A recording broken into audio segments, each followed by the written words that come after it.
Est-ce que les chrétiens sont des hypocrites? Alors, on va faire la traduction pour les jeunes qui ne connaissent peut-être pas ce mot-là. Le répétez pas à maman, puisqu'elle m'a demandé de ne pas dire des mots comme ça dans une homélie, mais je ne vois pas trop d'autres solutions. Est-ce que les chrétiens sont des faux? Et pourtant, on pourrait avoir l'impression, quand on lit l'Évangile, on pourrait avoir l'impression, ça se dit hypocrite, quand on est sérieux et qu'on parle dans une homélie. D'accord?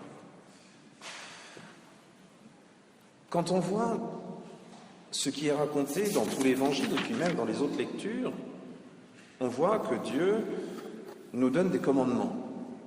Il passe son temps, depuis Moïse là-haut sur la montagne, Abraham et tout le monde, les 10 commandements, et puis la loi écrite page après page, et puis tout ce que Dieu nous explique. Et puis là-dessus, on a l'impression qu'il suffit de dire « je suis chrétien » pour que tout le compte soit remis à zéro. Vous trouvez pas ça un peu hypocrite? D'ailleurs, nous avons tous, moi le premier, ne vous inquiétez pas, nous avons tous le réflexe, lorsque nous arrivons pour nous confesser, de dire « oui, mais finalement, je ne suis pas mauvais, parce qu'on n'a pas envie de dire à Dieu, Seigneur, je suis la pire crapule du monde, mais je m'en fiche parce que je sais que tu vas me pardonner. » Là, ça serait hypocrite. Et pourtant, c'est pas encore exactement comme ça qu'il faut accueillir ce mystère incroyable du pardon. Vous m'avez fait une grande joie parce que pendant ces semaines qui ont préparé Pâques, je sais qu'il y a beaucoup de chrétiens qui se sont confessés, soit ici, soit dans d'autres paroisses. Et je sais que c'est une grande joie, comme disait Jésus, pour tous les anges dans le ciel, à chaque fois que quelqu'un se convertit. Mais justement, qu'est-ce que ça veut dire, cette conversion? Les vacances au ski sont loin maintenant, avec le temps qu'il fait. Et puis la conversion, vous savez, cette technique de planter de bâton qui fait qu'on change l'orientation des skis dans la pente. C'est pas très connu. Donc on va prendre plutôt d'autres images. La conversion, c'est ce retournement, comme Marie-Madeleine qui était là, au tombeau, qui cherchait Jésus alors qu'il était juste à côté d'elle, qui était en train de lui demander, en le prenant pour le jardinier, mais où est-il, celui que je cherche? Elle aurait dû le reconnaître, elle avait mis 1 litre de parfum sur ses pieds, rien qu'à l'odeur, elle aurait dû le reconnaître. C'était 2 jours avant. Et elle ne le reconnaît pas. Et c'est seulement lorsque Jésus dit « Marie », qu'elle se retourne une 2e fois, mais là, ce n'est pas physiquement vers Jésus, elle se retourne à l'intérieur de son cœur et elle reconnaît Jésus.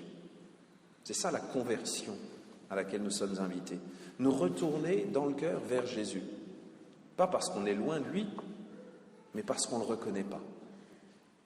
Et ça, pour le comprendre, on ne doit pas se mettre de notre point de vue à nous. Parce que notre point de vue, c'est un petit peu le point de vue de celui qui serait en train de nager dans la boue et qui essaierait de se mettre à la place du satellite pour savoir où il est. Non. Le vrai point de vue, c'est en prenant un petit peu de hauteur et en se mettant sur la croix. Imaginez Jésus. C'est Dieu. C'est le Fils de Dieu. Il connaît tout. Il connaît le passé, il connaît le présent, il connaît le futur. Il connaît ce qu'on a dans le cœur. Il sait ce qu'on va en faire. Il sait qu'on va aussi faire n'importe quoi au nom de Jésus. Regardez déjà dans l'histoire, depuis 2000 ans, le nombre de bêtises que des chrétiens ont pu faire. Encore pire, regardez le nombre de bêtises que des chrétiens ont pu faire au nom de Jésus. Je ne parle même pas des bêtises que les humains ont fait au nom de Dieu, ça, la liste est malheureusement trop longue, et elle est encore en train d'être écrite. Mais je parle déjà de celles qui sont faites par les chrétiens. Et ça, Jésus le savait. Il savait tout ce qui avait été fait avant, il savait tout ce qui allait être fait après. Et même sur la croix, même s'il lui suffisait d'un battement de cils pour que le temps s'arrête, que la croix disparaisse, que les blessures soient guéries et pour qu'il aille je ne sais où, comme disent des platoniciens ou des musulmans, il ne l'a pas fait. Il est resté là pour nous donner sa vie totalement. C'est une chose qui est folle. C'est une folie folle et absurde. Et pourtant, il l'a fait par amour pour nous montrer jusqu'où va son amour. Ça ne nous aide pas à comprendre. Parce que quand on regarde ça, on peut simplement rester là, bouche bée, en train de se dire « Mais Seigneur, c'est pas possible de nous aimer autant. » Et pourtant, c'est ce qu'il a fait. C'est ce qu'il a fait pour que justement, on ne reste pas bouche bée devant nos péchés en disant « Ils sont trop gros, ceux-là. » Non. Par rapport à un amour aussi fou que l'amour de Dieu, il n'y aura jamais un seul péché assez gros. Ce n'est pas un défi. Je ne vous mets pas au défi d'en trouver un plus gros que l'amour du cœur de Dieu. Non. C'est juste une constatation. Lorsqu'on se retourne comme ça vers Jésus, on peut comprendre comment Jésus peut envoyer ses apôtres qui l'ont abandonné, avec à leur tête Saint-Pierre, qui l'a trahi 3 fois, en leur disant « Allez pour annoncer que la conversion serait proclamée au nom de Jésus pour le pardon des péchés à toutes les nations. » Oui, il peut leur demander parce que justement ils sont pécheurs. Et c'est ça le dernier paradoxe dans lequel nous sommes invités à rentrer pendant ce temps de Pâques. C'est que non seulement l'amour de Dieu est infiniment plus grand que tout ce que nous pouvons imaginer comme bêtises, mais en plus, dans chacune de nos chutes, Dieu vient déployer encore plus son amour. Dieu vient montrer à quel point il nous aime.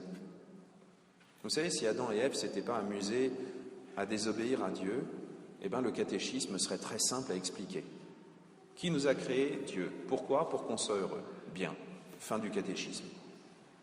Mais là, dans le catéchisme, on peut apprendre que Dieu est venu jusqu'à nous, qu'il s'est fait l'un de nous, qu'il a eu une maman, qu'il a vécu toute notre vie, qu'il nous a parlé.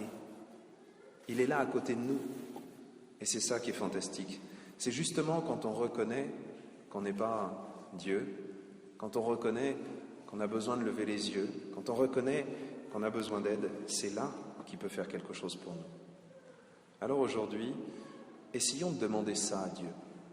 Lui demander de répandre sa joie dans nos cœurs, pas simplement parce que notre intelligence est au courant que c'est Pâques, mais parce que notre cœur, jusqu'au plus profond de ses fibres, même dans celles qui ne sont pas les plus jolies, est capable d'accueillir le bon Dieu. C'est ça qu'on peut lui demander comme cadeau pendant ce temps de Pâques.